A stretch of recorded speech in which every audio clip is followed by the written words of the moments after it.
Hi friends, welcome to tasty Thattam. ഇന്നത്തെ വീഡിയോയിൽ ഞാൻ നിങ്ങളെ പരിചയപ്പെടുത്താൻ പോകുന്നത് കേരള സ്റ്റൈലിൽ എങ്ങനെയാണ് വളരെ സിമ്പിളായി കൂൺ തോരൻ വെക്കാം എന്നുള്ളതാണ്. നമുക്ക് വീഡിയോ കണ്ടാലോ?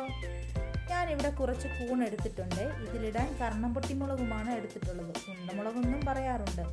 ഈ മുളകിന് എരിവിത്തിരി കൂടുതലാണെങ്കിലും ടേസ്റ്റ് ഏറെയാണ്. എങ്ങനെയാണ് തയ്യാറാക്കുന്നത് എന്ന് നമുക്ക് നോക്കാം.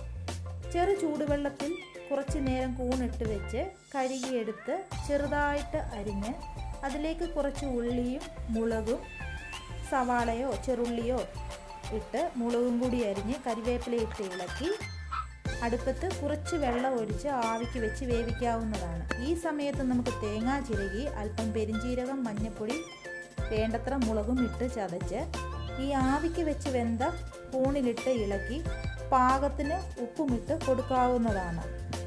ഒരു 5 മിനിറ്റും കൂടെ ആവിക്ക് വെച്ച് വേവിച്ച് ഇതല്പം പച്ചവെളിച്ചെണ്ണ ചുറ്റിച്ചോ ഒലീവ് ഓയിൽ ചുറ്റിച്ചോ എടുത്ത് നമുക്ക് ഉപയോഗിക്കാവുന്നതാണ്. വളരെ ടേസ്റ്റാണ് ഈ കൂൺ തോരന്. എല്ലാവരും ഒന്ന് ട്രൈ ചെയ്ത് നോക്കണേ.